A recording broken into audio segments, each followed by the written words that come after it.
최일구의 허리케인 라디오.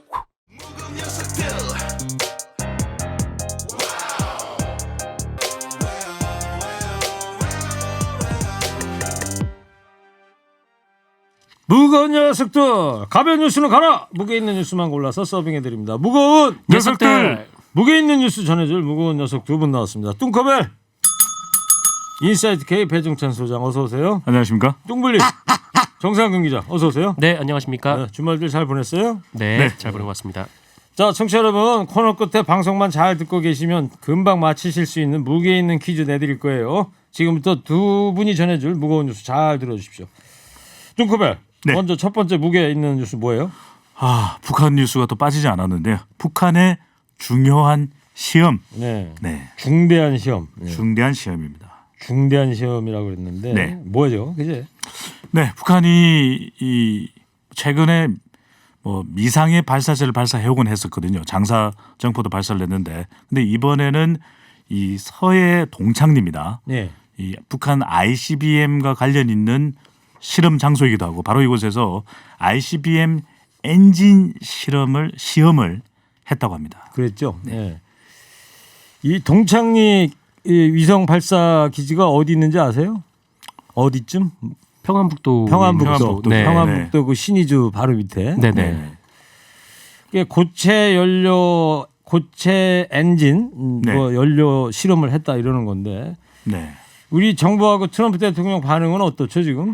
뭐 일단 청와대는 좀 공식 입장을 내지 않는 방향을 잡은 것 같은데요. 뭐 NSC 상임위 회의도 열 것이다라고 했는데 뭐 열진 않았습니다. 그러면서 뭐 북한이 아직 대화의 틀 자체를 깬 것은 아니다라고 판단을 하고 있는 것 같고 좀 신중히 대응하자 이런 판단을 하고 있는 것 같은데요. 네. 이 트럼프 대통령 같은 경우에는 트위터를 통해서 입장을 밝혔습니다. 이 북한의 엔진 시험 관련해서 이 트럼프 대통령은 뭐 김정은 위원장이 뭐 그 잘 지내고 있고 또 뭐 명석한 사람이기 때문에 뭐 이유에 대해서 뭐 어떻게 잘 알 것이다라고 얘기하면서 다만 그 김정은 위원장이 내년에 이제 미국의 선거가 다가오는 것을 알고 있기 때문에 이 미국 대선에 개입하지 않기를 뭐 원한다 좀 이런 말을 하기도 했습니다. 그러니까 내년 선거에 김정은 위원장이 개입하지 않기를 바란다는 것은 결국 도발하지 말아라. 네, 도발하지 그런 얘기 말라 아니겠어요? 그런 얘기죠. 두 가지는 좀 확인을 하면 말씀하신 대로 평안북도 신의지 근처의 동창리에서 시험을 했는데 이 장소가 바로 지난해입니다. 이 북미 정상회담, 싱가포르 회담에서 사실은 그때 합의해서 폐기하기로 했던 거죠. 해체 폐기하기로 하는 바로 그 장소에서 했다는 것이 상징성이 있는 부분이고 예. 그럼에도 불구하고 북한이 뭐 선을 넘는 정도는 아니었습니다. 두 가지가 하나는 공식적으로 이것이 대륙간 탄도미사일이고 고체 연료다 이런 이야기는 안 했습니다. 그런데 정황을 봤을 때 이것이 고체 엔진과 관련된 실험이 아니겠느냐 그 이야기는 고체 엔진이라고 바로 설명을 하는 것이 아니라 고체 엔진 단계로 가는 액체 엔진 시험일 수도 있다라고 하는 거죠. 또 하나는 김정은 위원장이 참관을 안 했다는 사실이거든요. 그걸 보면 도를 넘는 수준까지는 아니었다라는 진단이 나오고 있습니다. 예, 그 이제 뭐 전문 용어로 레드 라인을 넘었느냐 안 그렇죠. 넘었느냐 이건데. 그러니까 이 레드 라인이 왜냐하면은 미국의 본토 사정권 안에 들어가게 되면 이게 바로 레드 라인이 되거든요. 예. 그 레드 라인을 내 영어 글자로 줄이면 ICBM이 되는 겁니다. 네. 레드 라인을 네 글자로 줄이면 ICBM이고요. 왜냐하면 ICBM 자체가 본토에 대한 위협이 되는 거거든요. 네. 네 글자로 줄인다는 것보다는 네. 레드 라인을 넘는다는 표현하면 건 곧 ICBM 인터컨티넨탈 뭐죠? 발리스틱 미슬 그렇죠. 예. 연결되는 거죠. 이거를 쏘는 거 자체는 레드 라인을 넘는 거죠. 그렇죠. 네. 그렇기 때문에 이제 시험 자체는 레드 라인을 아직 안 넘었다고 이제 보긴 보는데 네. 트럼프가 그 전에는 왜 뭐 저 장사정포 쏘고 그러면 그까짓 거 뭐 괜찮다 이런 표정을 짓다가 이번에 실험한 것에 대해서는 좀 수위를 높여서 좀 얘기를 하긴 했어요. 그랬던 이유가 있는데 왜 그러냐면 그동안에 관련된 미사일의 발사에 대해서는 어느 나라든 간에 미사일을 개발하게 되면 시험을 하게 돼 있는 거죠. 네. 테스트를 하게 돼 있습니다. 그런데 ICBM은 전혀 달라지는 게 유권자들이 위협을 받는 거죠. 자기의 아메리카 퍼스트라고 이야기를 했는데 더 나아가서 트럼프 대통령의 특징은 트럼프 퍼스트거든요. 네. 재선에서 내가 안 되면 그건 북한 탓이다. 왜냐하면 북한에 대해서 강력 경고를 한 것 중에 하나가 이렇게 되면 내 업적이 없어지는 것이거든요. 한반도 평화에서 ICBM만큼은 내가 막아내고 있지 않겠냐 이랬는데 이게 상당히 이제 위협받게 되는 것이죠. 그래요. 앞으로 어떻게 될 것 같아요, 정상훈이죠?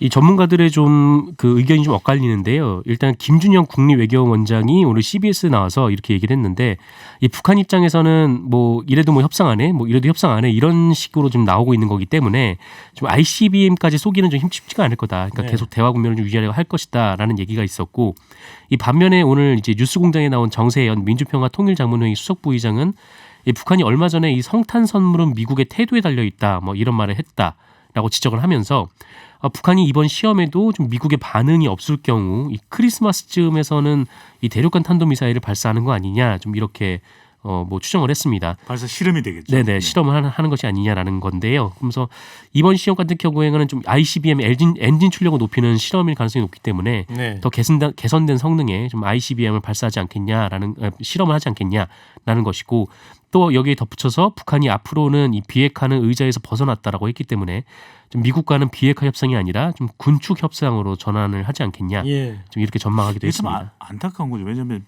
평화 엔진을 시험을 해야 되는데 왜 ICBM 엔진을 시험할 이유가 없는 거 아니겠습니까? 좀 빨리 연말에 좋은 선물이 나오면 좋겠습니다. 트럼프도 좀 전향적으로 좀 대화에 나서줘야 되는데. 하여튼 저 북한이 제시한 시한이 이제 한 20일 남았어요. 오늘이 이제 12월 9일이 그러니까 네. 연말까지. 하여튼 새해 벽두부터 뭐 ICBM 뭐 쏘니 많이 이런 얘기 좀 안 나왔으면 네, 좋을 ICBM, 것 같습니다.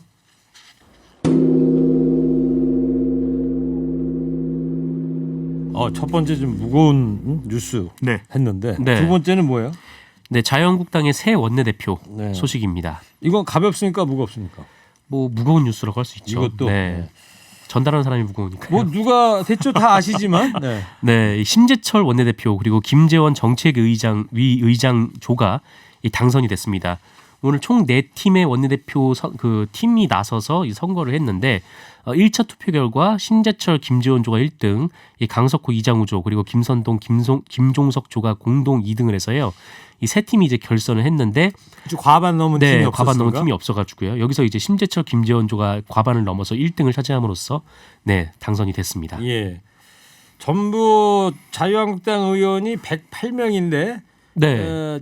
김세연 전 여의도 연구소장 빠지고 박순자 국회 교통상임위원장은 자격 다음번이 정지가 돼서 안 됐죠. 되고 그래서 네. 106명이 참여해서 결선 투표에서 52표를 얻은 거다. 네, 그렇습니다.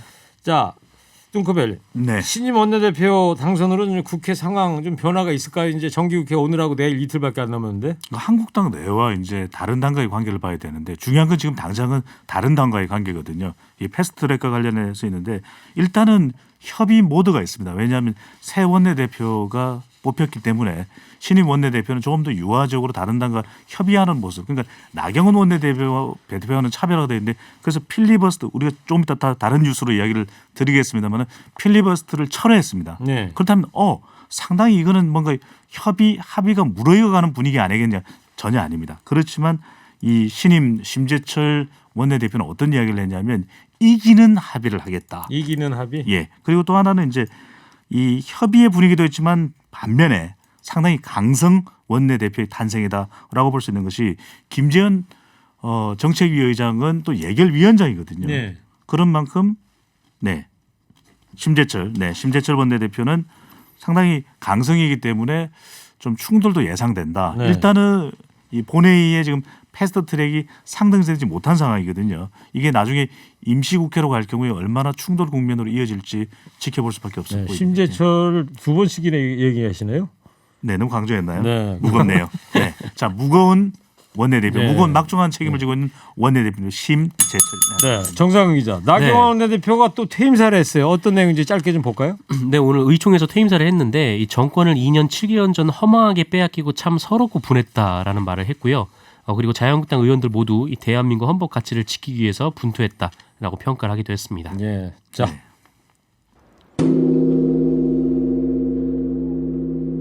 대밀 내정이 뚱 했습니다. 자, 세 번째 무게 있는 뉴스 뭡니까? 네, 오늘 정말 하루가 긴 날이죠, 그죠? 역동적으로 네네. 움직이는 바람에 질문지까지도 바꿀 수밖에 없었는데 예. 마지막 정기국회 본회의였습니다. 아, 조금 전 들어올 때 질문지 바꾼 거예요, 지금? 네네, 신속하게 바꿨습니다. 오, 무거우신데도 신속하게 그 하지만 체인지가 잘 됩니까? 한 2kg, 작가님들은 가벼워서 2kg가 빠진 것 같아요. 네. 자, 마지막 정기국회 20대 이제 마지막 정기국회 본회의고. 자, 정상 기자, 네. 본회의가 오늘 열리는 거예요? 안 열리는 거예요? 오늘은 안 열립니다. 네, 원래 오늘 오후 2시부터 열리기로 했는데 네.